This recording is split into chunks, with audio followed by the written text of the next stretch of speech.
Like every time he says something, it sounds like it's his dying breath, bro.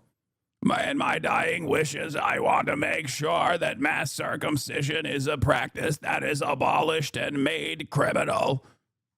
Even for religious purpose, there is no exception to the horrific, barbaric mutilation practice.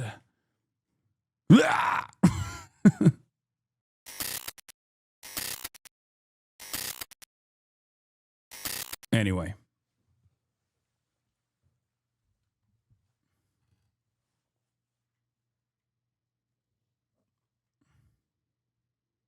Trump is live for an announcement. Let's take a look. Drugs, one of the great companies, by the way, and a most favored nation's pricing clause. So most favored nation is you're going to pay whatever the lowest price anywhere in the world is. That's what you're going to be paying.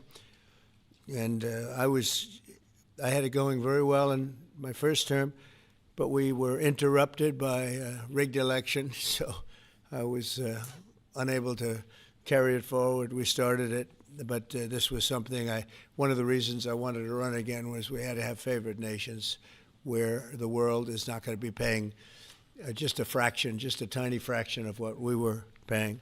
I want to thank CEO Pascal Soriot, a very highly respected, one of the most respected men in business and certainly in the industry, for joining us today, as well as Secretary Howard Lutnick, Secretary Robert F. Kennedy Jr., CMS Administrator Mehmet Oz, FDA Commissioner Marty McCary, and Virginia Governor, a man who's done an incredible job, and good luck with the upcoming election. Please. I know you're working very hard. I watch you. You're right there.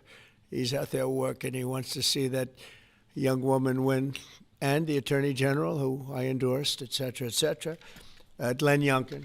Thank you very much, Glenn. Thank you for being here. For many years, Americans have paid the highest prices anywhere in the world for prescription drugs by far, many times the amount that other countries are paying is ridiculous. Upon taking office, I signed an executive order to make sure that Americans pay no more for prescription medications than the lowest price for the same drug in other locations in developing nations. Today, AstraZeneca is committing to offer all of their prescription medications to Medicaid at most favored nations prices. In other words, the lowest price anywhere in the world, that's what we get. A move that will save American taxpayers hundreds of millions. What's going on with the audio? And I tell the story, Glenn, that in my first term, I had the honor of being the first president in 28 years to lower drug prices during the course of the year. And we actually did, and I was so proud of myself. We called a news conference. I announced it. It was 1/8 of 1%. 1/8 of 1%. Now drug prices are going to be going down 100%, 400%, 600%, 1,000% in some cases. But for 1/8 of a cent, Bobby, think of that. I was so proud because for 28 years, nobody had done it.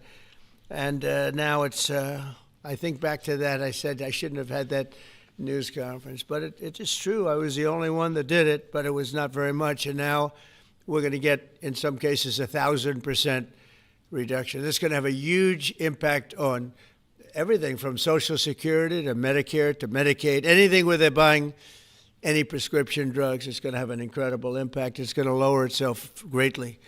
AstraZeneca will also list many of their most popular drugs online at TrumpRx.gov. TrumpRx. I don't know why they put the name Trump. I did not tell them to do it, but I'm honored to let them do it. That's true, actually. That heavily reduced most favored nations cost. Americans can expect discounts, and as I said, it could be in many cases way over 100%. This is him trying to offer some semblance of treats.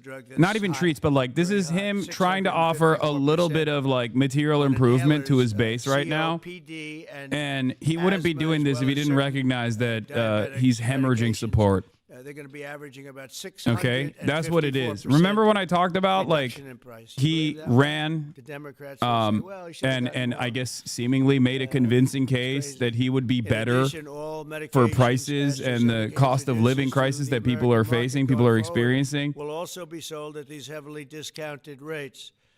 only to Furthermore, not do that at AstraZeneca all, will invest $50 billion and to focus on, you know, barring trans athletes or just a whole bunch of different things like that that don't actually improve people's living conditions at all. This is his opportunity to try and where the governor attended, they had try and fix at least one aspect of this. attending. It's going to have 3,600 You know? jobs just to begin with. And that's going to be a fantastic plant. I saw a picture. It's going to be the best, right? You can't get any better. This is a tremendous victory for Virginia and for American patients and for everything, for the country. It's an amazing company to have coming over to the United States in such a big way. That's going to be a big part of the company. Presidents have promised for years to lower the cost of health care. But my administration is actually the first to do it and do it. Somebody thought, even I thought, were not possible. When you think of it, if you got a 1%, 2%, 5%, that's good. You did a good job. We're talking about 100, 200, 300, 500, 700 in some cases, some big, big numbers. And the largest drug companies in the world are working with us to make this a reality. And so I look forward to being at your opening of that incredible facility. I hear something, and it's in a great location, Len, right? One of the beautiful locations. So I'd now like to ask Secretary Kennedy to say a few words, followed by Dr. Oz, Pascal, Governor Youngkin, and we'll take some questions afterwards. Would anybody like to have some questions? Yes? Oh, I'm shocked. Okay, we'll take them right after, okay? Bobby, please. Thank you, Mr. President. Oh, my God. I talked about this a little yesterday in the cabinet meeting. We are going to make it so that it's illegal to get circumcised. This historical achievement is really monumental. When I was in my confirmation process, virtually every Democratic senator showed me their preoccupation with making sure that we completed, that I was going to continue to get a commitment from me to continue the IRA drug price negotiations. That the IRA required the Democrats, while President Biden was in the first year of the IRA, to negotiate 10 drug prices down. And then I was supposed to, my first year, negotiate 15 and 15 every year thereafter, and that was their plan. The Democrats claimed that they had a 22% reduction, and that was a great success. When we actually looked at that, when I came into the agency, we realized we were actually paying more for 8 of the 10 drugs. The 22% reduction was off of list price. And Medicare ended up paying more for 8 of the drugs, equal for the 9th, and about a 2% discount. I'm going to be honest, dude. I think they should never let RFK Jr. do speeches. Like, people are going to say I'm being ableist, but like, he has like, it's not like Kash Patel. Like, Kash Patel creates an environment of uncertainty whenever he speaks. But like, whenever RFK speaks, I just think of pestilence. I think of disease.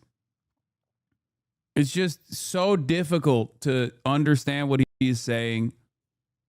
Like, the vibes are horrendous either way. I just think of utter decay. When Stephen Miller speaks, I think this guy is so nerdy. Oh my God, what a unfuckable loser he is. Every administration figurehead has their own unique, unlistenable quality. Very interesting. And Chris Klump and the other people we brought in were all pessimistic. The president saw something that we didn't see, which is we had leverage. And that came through Howard and the tariffs, and we had extraordinary leverage to craft these deals. So last week we had Pfizer.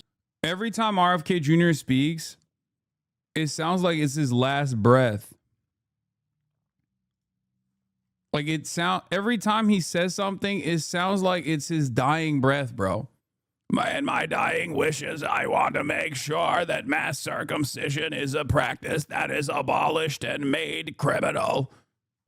Even for religious purpose, there is no exception to the horrific, barbaric mutilation practice.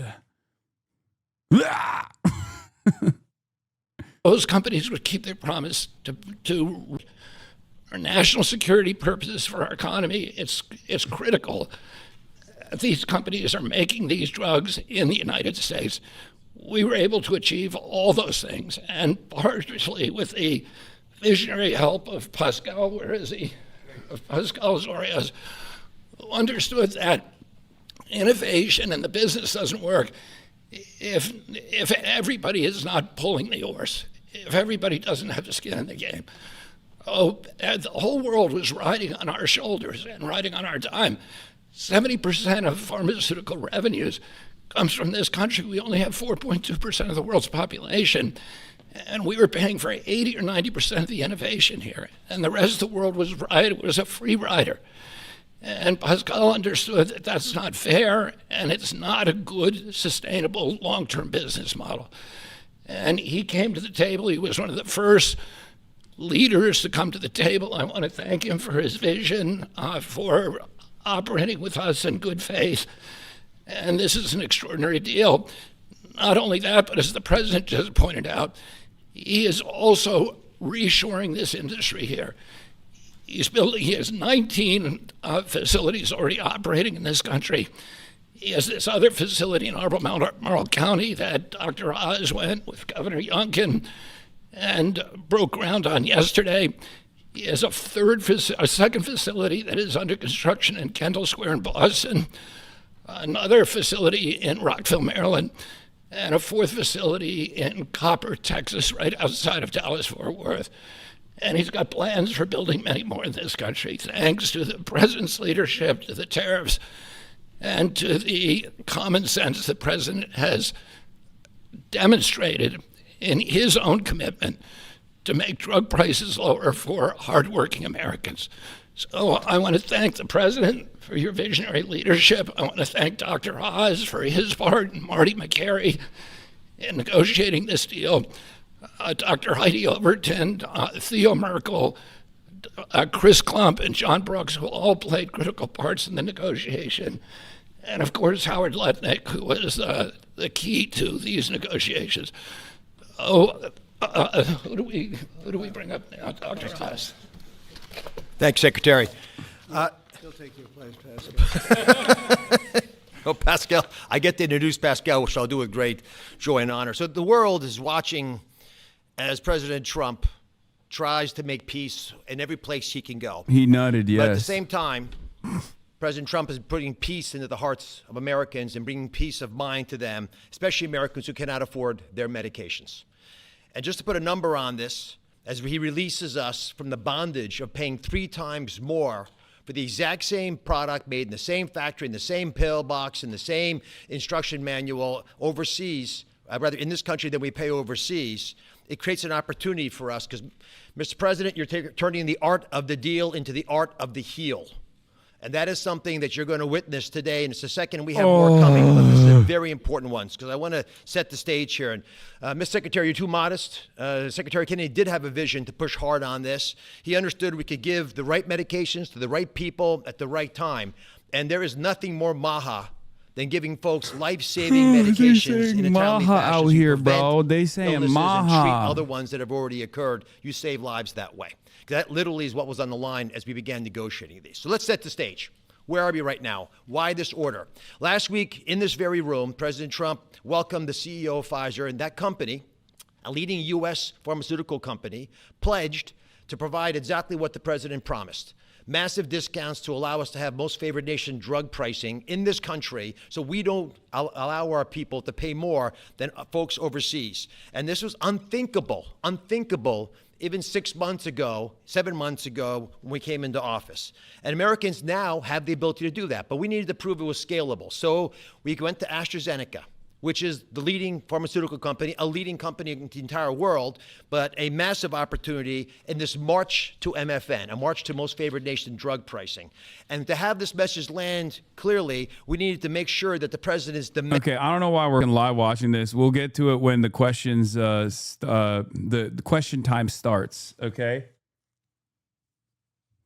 When the question time starts, then will be invested. In the last 15 minutes, we learned that John Bolton, the former national security advisor turned sharp critic of Donald Trump, is expected to be subject of a complaint or even an indictment as early as next week. MSNBC, citing two sources, reporting exclusively that the acting U.S. attorney in Maryland is moving forward quickly to seek criminal charges against Bolton. Donald Trump's petty tyrant agenda of trying to criminally prosecute people that he has beef with continues, and the reality is that it's such a transparent attempt to weaponize the Department of Justice that I just don't think it holds any water whatsoever, although it is fucking John Bolton, so I will say let them fight. Okay? Let them fight. Okay? That's it. Please ban me so I don't get recommended this channel anymore. That's so funny. No, do not ban them. Mods, do not ban. Do not ban that person. He is so stupid. He asked Fossabot. He must suffer. He must suffer. He must have to forcibly watch every day. Okay?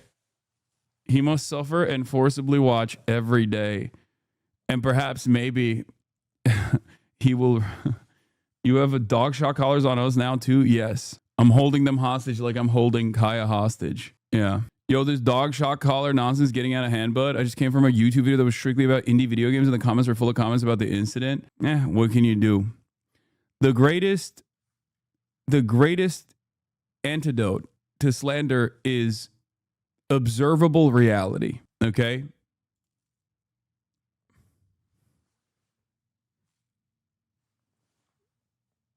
Observable reality. There it is. You can't really get a good angle here. But what do you say? What do you do? I must have shocked her. I must have shocked her to sleep. I wonder how many people have unironically, bro, this shit got mentioned on CS2 ESL cast when someone was tasered. I mean, that's normal. That's how memes work. But I wonder how many people have actually come in here to be like, yo, this guy's a fucking real monster, huh? Let me go see how he treats this poor dog. And then they come in here and Kaya's just like chilling or coming up to me trying to get on my lap, and then they're like, okay, maybe that wasn't the case. There has to be at least like a couple hundred that have come in here to antagonize initially, and then they're like, I realized that maybe I was dumb. I just want to say I'm sorry. I heard about the stupid stuff you said. Stupid stuff said about you, and I believed it for a minute, but I was wrong. I felt it wouldn't be right if I didn't personally tell you. I just wanted to say that I'm gonna head out now. Hassan, you're a good guy and you have a beautiful dog. Aw, see, there you go. My haters to lovers pipeline, dude. You don't need to say anything, chatter. No, actually, I'm glad the chatter did say that. Yeah. The greatest antidote to a faucet of lies is observable reality. Okay? That's it. It's funny how he insults others who don't buy what Hassan is selling. I mean, once again, observable reality. Stick around, chatter. You will probably recognize. You will also probably recognize that you might have been led astray. Especially on this, like there's an ideological commitment that you can have to assuming that my worldview is horrifying and bad and wrong or whatever. But in terms of like in terms of maintaining the assumption that like I'm abusive to my dog, there's just no evidence to this, and evidence only to the contrary.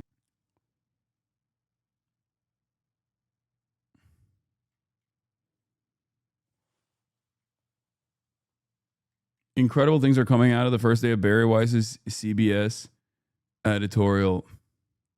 Yeah, we're going to do that. Like, I like half bought the interview to terrorist bullshit after that debate with your former podcast co-host I've turned in daily. This is unfortunately one of the negative consequences of experiencing things only in the immaterial world on the internet. I'm sorry, but animals who are abused will still show affection to their owners. Yes, sure, if you claim so, but there is literally zero evidence for this.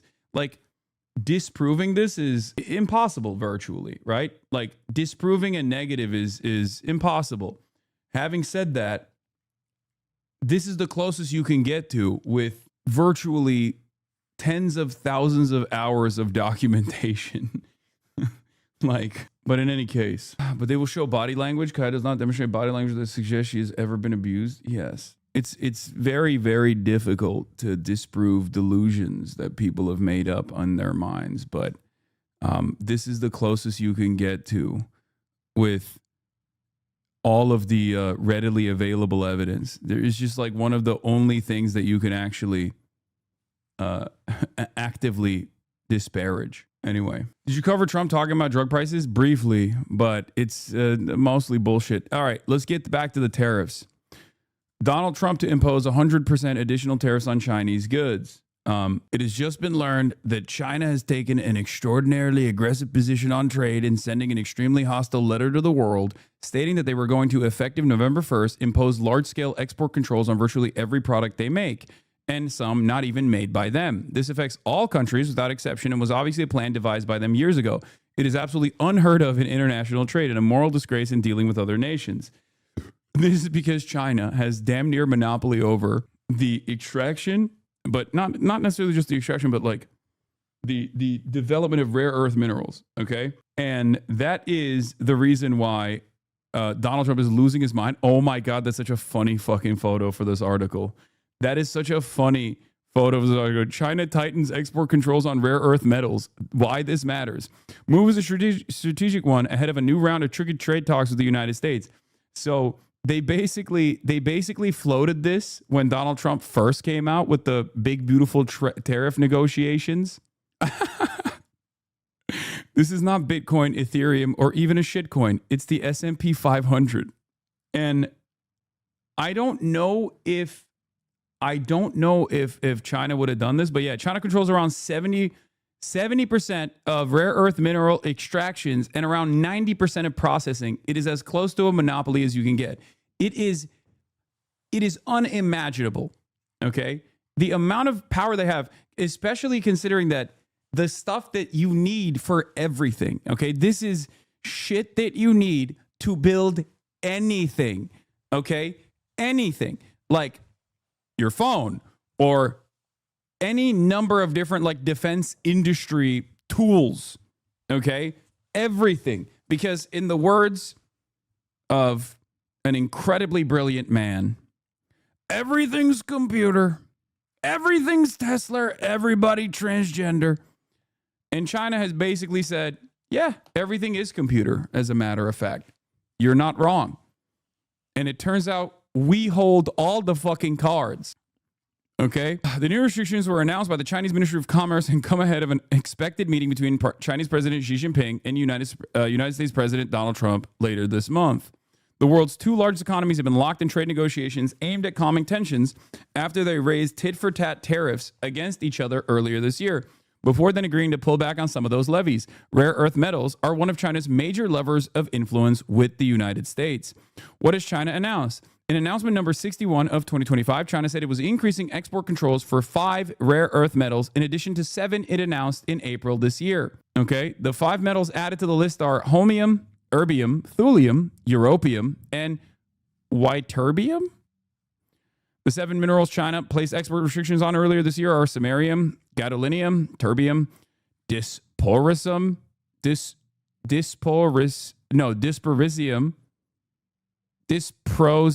dysprosium. God damn it. Fucking hard as hell to read. Lutetium, scandium, and yttrium. These are 17 rare earth metals in total, and the 15 lanthanides, metallic elements on the periodic table, scandium and yttrium. Oh my God, I'm done reading this. Okay, China has now export restrictions on 12 of them. In addition, on Thursday, China also placed restrictions on the export of specialist technological equipment used to refine rare earth metals. Most of those restrictions will go into effect December 1st.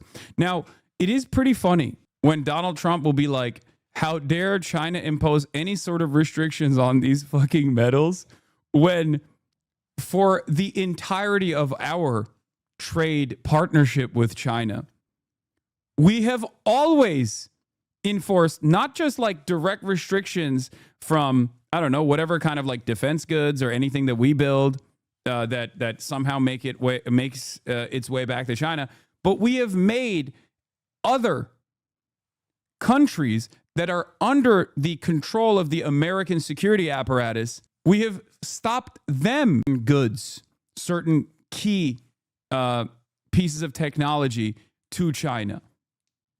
Okay? It's just...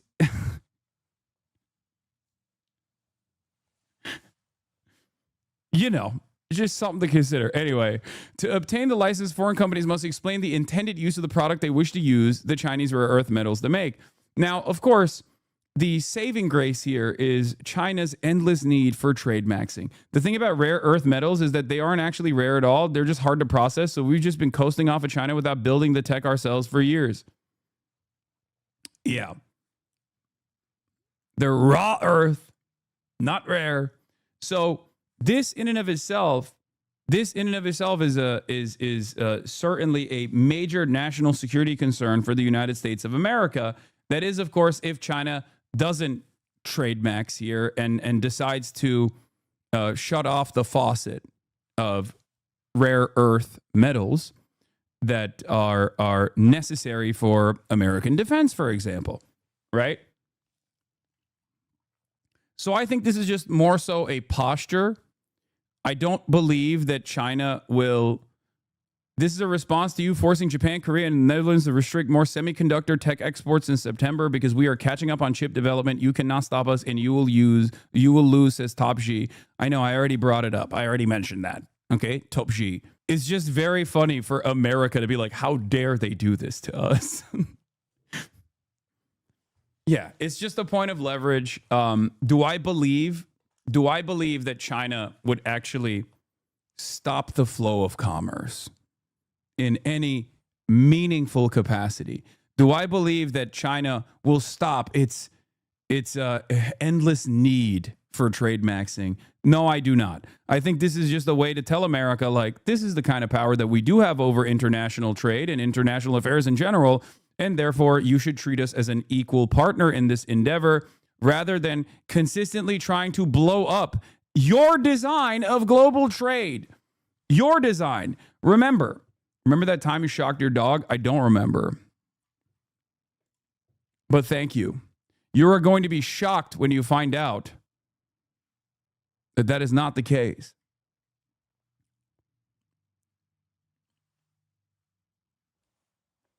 In any case, China cited national security interests as the reason for these new restrictions. Rare earth related items have dual use properties for both. Oh my God, this is so American coded in terms of the language being used here. Dual use properties for both civilian and military applications. Implementing export controls on them is an international practice, a Chinese Ministry of Commerce spokesperson told reporters on Thursday. The spokesperson added that certain foreign organizations and individuals have been directly transferring or processing and then transferring controlled rare earth materials originating from China to relevant organizations and individuals directly or indirectly for military and other sensitive applications. Oh, he's taking questions now, including the China question. Let's take a look. Now, I'm not sure that Pascal would like to say, but behind the scenes, he did say tariffs were a big reason he came here, and also the fact he loved Virginia. He liked this guy. He liked me. I think the November 5th election was a very important date. We had a good election, and that was important. But yeah, he's here. A lot of. I can speak for almost everybody that's here. Most of them are here because of tariffs. Because there's a real possibility this backfires on China and encourages other countries to invest a lot more in their own processing, just like how chip restrictions inadvertently led China to building its own supply chains before it relied on the West. China may ironically be giving up its leverage if they go through with this. Yeah, that's precisely the reason why I don't think they will go through with this. It's just a point of leverage in the American negotiations because America would not be able to withstand any sort of significant limitation to continuing to get rare earth metals from China. That's it. There's 0% chance, I think, that they would just give up on this monopoly power that they have. I'm even surprised that they would flex this hard. Where did that come from? But I was out suspect of the that blue, right? this Out of the probably blue, also they came comes up with with additional this assurances to whole Western import-export allies concept. of America and not the United nobody, States of America that they will nobody knew continue anything to about it, to so. do trade in the same exact ways. And this is more so a strategic Yeah, posture we're gonna against have the to see United what States of happens. That's why I America made it because November America 1st. is We'll uniquely see vulnerable what as a direct consequence of its endless greed in the way that it actually designed global trade that was incredibly beneficial for the 80s and 90s boom. We have airplanes, we have airplane parts. You remember that from last time. And we were just surprised at China. I have a very good relationship with President Xi, and they did that. This is not something that I, instigated. There's a This betting was market that I'm just a gonna be response to arrested by something that October they did. And 31st. What they the didn't fuck? really aim it at us. They aimed it at the whole world. The whole world is Rug pulled at the is beginning. subject to it. So I thought it was very, very bad. But we have One many can things, hope. including a Free big thing is Kaya. airplanes. They have a lot of Why? Boeing planes, and they need parts and lots of things like that, Steve. Israeli Prime Minister Benjamin Netanyahu to accept the Gaza deal, and what will be your message to the Knesset when you speak to them? Well, he wanted it. It's been a long time. He's been fighting a long time. He's Wait. been fighting hard. He wanted it. Wait a minute. It's I could literally bet on this and make a fuck ton of money by just like doing something minor that would then cause me to get arrested. No? Like,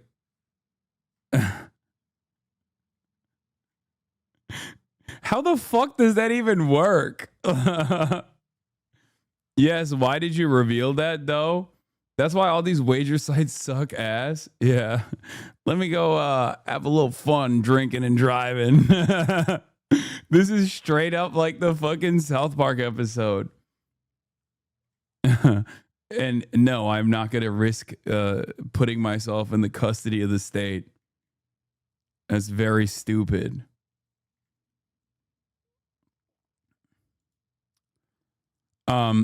No, King's rally on October 18th is not a hate America rally. Quite the contrary. It's a rally of millions of people who believe in American freedoms. Yeah, that's... Let's see what else also he's going saying. to Egypt. They were terrific. But all of the countries were great. Indonesia was great. Jordan was great. They were all great. Everybody wants this deal to happen. What happens in Gaza the day after the hostage release? Day after what? The day after the hostage release, what happens there then? Well, hopefully you're going to have great success I call it everlasting success. I think you will too. I think you're going to have tremendous success, and Gaza is going to be rebuilt. And you have some very wealthy countries, as you know, over there. And it would take a small The fraction pieces of Norway have launched a their- probe into possible insider their trading on wealth Poly Market ahead of to do today's that. Nobel Prize announcement. And I think they want to do it. And we're also setting up, as you know, a board of peace. It's called the Board of Peace. God, we I live don't in know if that's such the final name, but unprecedentedly stupid the word times. peace is definitely in there. They have asked me if I chair it. We'll make sure things go well. And how confident are you that the ceasefire will hold? I think it'll hold, yeah. I think it'll hold. They're all tired of the fighting. Don't forget, you had October 7th, which was a horrible day, 1,200 people killed. But Hamas has lost 58,000 people. That's big retribution. That's big retribution. People understand that. So, Yeah, Hamas no, I think is they're I all like that tired he's of just fighting. saying the quiet part out loud. He's And like, it's every really- Palestinian is Hamas. This is true. This is beyond Gaza. Gaza is very important, but this is beyond Gaza. This is peace in the Middle East, and it is a beautiful thing. It's a term that you and I have been hearing since we were very young, right? And now we have a chance of really having that. And as you know, most of the countries have passed all these resolutions. Every country is there. Iran came in. I was very happy to see that. I was very honored that Iran came in. They said they support it. Russia came in. President Putin, he supports it fully, very fully. So I was happy to see even countries that weren't necessarily involved in the process, they all support it. I don't know of anybody that does it. And I've never seen happier people than many of these places, not just Israel. Many of these places, they're all dancing in the streets. I've never seen anything like it. Mr. President, Yeah, go ahead, please, in the Sir, back. Thank you. What guarantees did you give Hamas to persuade them that Israel will restart the bombing campaign once the hostages have been exchanged? What did I do with respect to them? Well, I spoke a little bit tough, and that's what would happen. I mean, you have to speak tough. That's a tough world. That's a tough, as they say, neighborhood. And they're tough people. They're very tough people, and they're smart people. They're good negotiators. They have a lot of things going. They put that to good use. They're going to be very, very successful. But they knew the retribution would be tremendous, unsustainable. It would have been unsustainable. It would have been complete obliteration, and they didn't want that. And nobody wants it at this point. They want to get on with rebuilding the entire Middle East. It's not only Gaza. It's going to be the entire Middle East. They're going to be able to live in peace. Now, we have some little hot spots, but they're very small. You know the ones I'm talking about. They're very small. They'll be very easy to put out. Those fires are going to be put out very quickly. Yes, ma'am. Thank you, Mr. President. Talking about the Middle East still, going to the phases that come after this first phase, is there a consensus on the additional points in your plan, or are the details still being fine-tuned? I think there is consensus on most of it, and some of the details, like anything else, will be worked out, because you'll find out that when you're sitting in a beautiful room in Egypt. Where's the dog, bro? It's easy to work something out, but then sometimes it doesn't work from On a the practical ground. standpoint. So certain little Laying things, on the but ground. for the most part, there's consensus, yes. Do you intend to hash that Probably out? terrible for her fucking Yeah, I joints. mean, I'll be there, because I'll be going to, I'll go to Cairo. She's I think dead. that's where we're going, as She did. I opposed to the shocked place her. of I the shocked her so much that she signing. died. We have a lot of leaders from all over the world coming too. They've been invited. And then I'm coming back, I believe it's Tuesday night, for Charlie Kirk, a friend of mine, a friend of all of ours, a friend of a lot of the people right here. And we're giving him the Presidential Medal of Freedom, which is the highest honor you get outside of the Congressional Medal of Honor. One's military, one's civilian, but it's the greatest honor. And Erica's beautiful wife is going to be here, and a lot of people are going to be here. So, it's not easy for me to get back. It's a very quick trip, but I'll be making 2 major stops, and then I'll be on the plane trying to get back in time for Charlie. They're going to have a great celebration at the White House, in the East Room of the White House. Mr. President? Russell Vogt said the reductions in force have begun related to this shutdown. How many layoffs have you authorized for this first round, and from which agencies? And it'll be Democrat-oriented, because we figure, they started this thing, so they should be Democrat-oriented. It'll be a lot, and we'll announce the numbers over the next couple of days, but it'll be a lot of people, all because of the Democrats. I mean, they want to give $1.5 trillion to people that came into the country illegally. More important than that, because we all have a big heart. We want people to be taken care of, but we have 0 people coming in. You know that, Glenn, right? That's a pretty impressive number, even for a successful governor. But we've had, for the last 4 months, 0 people coming in illegally. They're coming in, but they're coming in legally. They're coming in through a process that's really a really good process right now, because we want people to come in, but they have to come in legally. So what we're doing is, as these different groups come due, we're going to make a determination. Do we want them a lot? And I must tell you, a lot of them happen to be Democrat-oriented. These are people that the Democrats wanted, that in many cases were not appropriate. We fought them at the time, and it was ultimately signed in. And some of these people, these are largely people that the Democrats want. Many of them will be fired. Yes, please, behind. The Nobel Peace Prize was announced this morning. Your thoughts? Which one? The Nobel Peace Prize. Your thoughts? Look, including a very big one, and I'm not sure, when you say big, it's certainly, I think, to the mind of most, the most important deal ever made in terms of peace. But the one we just signed, it's been signed, sealed, and it's going to start taking place now. It's already started. Monday's going to be a very big day when the hostages come back. But I made 8 deals, transactions of wars. One was 31 years going on. 10 million people were killed. One was 34 years. One was 36, 37. One was 10. One was just starting. 2 were just starting, actually, but they were well on their way. In the case of India and Pakistan, 7 planes were shot down. It was a bad one. And I did it largely through trade. I mean, that one, numerous of them.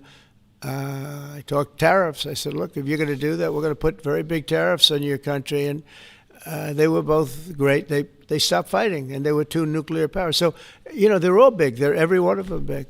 You take a look at the Congo. You take a look at the Congo and Rwanda. 10 million people killed over long period of time. Got that one solved.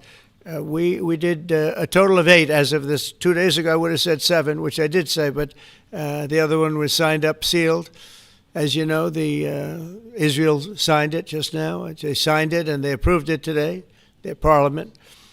And it's a great honor to be involved with so many. So the person who actually got the Nobel Prize called me and said, I'm accepting this in honor of you because you really deserved it. A very nice thing to do. I didn't say then give it to me though. I think she might have. She was very nice, and I've been helping her along the way. They need a lot of help in Venezuela. It's a basic disaster. So, and you could also say it was given out for 24, and I was running for office in 24. All of the transactions that we did in terms of closing, but there are those that say we did so much that they should have done it, but I'm happy because I saved millions of lives, many millions of lives. And speaking of somebody that saves lives, don't ever play golf with him because Keegan Bradley just walked in, one of the greatest golfers in the world, the captain of the Ryder Cup. And man, I'll tell you did a good job. You almost came back. I turned on, I said, I sort of turned off. It wasn't looking good. And then a little while later, I turned on. I said, you guys might make that would have been the miracle. What a great job. He's respected by those golfers like nobody. And I just want to compliment you, Keegan. That was an incredible job. Right here, we have a lot of unfriendly fake news media. And he's not used to that. He's used to getting only good publicity, I think, Howard. These are all golfers. But you're some golfer, I'll tell you that, and some leader. Thank you very much. Great job. Thank you. Mr. President, on China. Yeah, please. On immigration, ICE are making arrests, targeted arrests at courthouses in New York City and around the country. Criminals are arresting criminals, that's right. Yeah, go ahead. I'm happy about it. I want them to arrest criminals. And if you take a look at D.C., a year ago, D.C. our great capital was a very unsafe place. You know that. Some of you were mugged and talk openly about it. Some of the media was mugged. But right now, D.C. is one of the safest. The restaurants are booming. They're opening up new restaurants. The restaurants are all closing. Now you can't get into a restaurant. They're opening up new restaurants. It took 12 days for us. We sent in not politically correct military. We sent them in based on merit. We won the case in the Supreme Court. Everything now is based on merit. Our country was founded on things based on merit. Like Keegan Bradley's not going to be playing golf if he wasn't a great player. If he shoots lower scores, there's no more merit system than that one, Keegan, right? If you miss a putt. Yeah, the military is just like golfing, based on merit. Trump's ridiculous. Trump's utterly ridiculous decisions to deploy the military on domestic soil is totally not meritless. Definitely good reasons for this. The frogmen in Portland. Also, you cheat in golf, so it's pretty funny that he's just like talking about the merit of the golf. I can't even believe how much better it is. And it'll take probably a month over there, and we're heading to Chicago because we want to save Chicago. Do you know they had over 4,000 people killed in Chicago over a short? Also, look at this incredibly merit-based approach that Trump has to his cabinet. Look at all the fucking dipshits behind him. Once again, a beacon of merit. World, I don't believe that can claim. You hear so much about different. I won't, embarrass anybody, like by saying Mexico City or by saying anywhere in Afghanistan. There's no place like that. And then I have to listen to the mayor who's got a 5% approval rate, maybe less. He's an incompetent man. And the governor's an incompetent guy. He's a guy that was thrown out of his family business like a dog. And I know his family very well. And now he's a governor. And when I watch him trying to say that it's okay, we have crime under control, lost 4,000 people over a very short period of time. I believe it's like 7,000 people were shot but didn't die. But 4,000 people died. And then he gets up and talks about how it's not a problem. Or Portland, Oregon. I mean, every time I look at that place, the place is burning down. There's fires all over the place. When a store owner, there are very few of them left, but when a store owner rebuilds a store, they build it out of plywood, and they don't put up storefronts anymore. They just put wood up. because they know it's going to be ripped down. And then I hear how wonderful it is. It's not wonderful. It's a disaster. That's almost an insurrection, that place. So we put our people in there, and they do the job, and they've really done the job. And the beautiful thing is we've done it. 12 days we had this place safe, and now it's, I would say within a month, it was beautiful. And it continues to be. That was 3 months ago. I'll tell you, D.C. now is one of the hottest places, just like this country. We were a dead country, and you've heard me say it 100 times. We were a dead country. King of Saudi Arabia said it. Others say. The Emir of Qatar said it. Many. UAE said it. The leader, great leader, UAE, all great leaders. They said effectively the same thing. 1 year ago, we had a dead country. Now we have the hottest country anywhere in the world. Yeah. I just want to thank everybody, and I want to, in particular, thank AstraZeneca. What a great company you have. What a company you've built. Whoa, whoa. It's an honor to have you. We like big pharma now? That's crazy. Don't say that in front of RFK's brainworm, dude. He's going to freak out. I was going to say, could he make it a little bit more? Well, we have a couple of them where they're going to spend $65 billion on one plant, AI. All I know is it's, AI is based on information. I hope they're right about information. I don't know. You got to make a lot of money there's got to be a lot of information out there, but that seems to be pretty hot. But we Has have a he lot. seen the report? We're leading the world on AI is information. based on AI, information. I hope it's not good. even close. So Otherwise, we're there's a doing lot of job. money. And I want to thank everybody, but in particular, Pascal, thank you very much. It's a great honor. Thank you. Thank you very much. Thank you, everybody. Have a good time. Thank you, press. Thank you, press. Thank you, press. Let's go. Thank you. Thanks, guys. Thank you.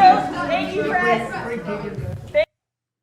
Thank you, press. That's cool. That gives me a lot of confidence seeing the president basically cast some doubt on what our entire economy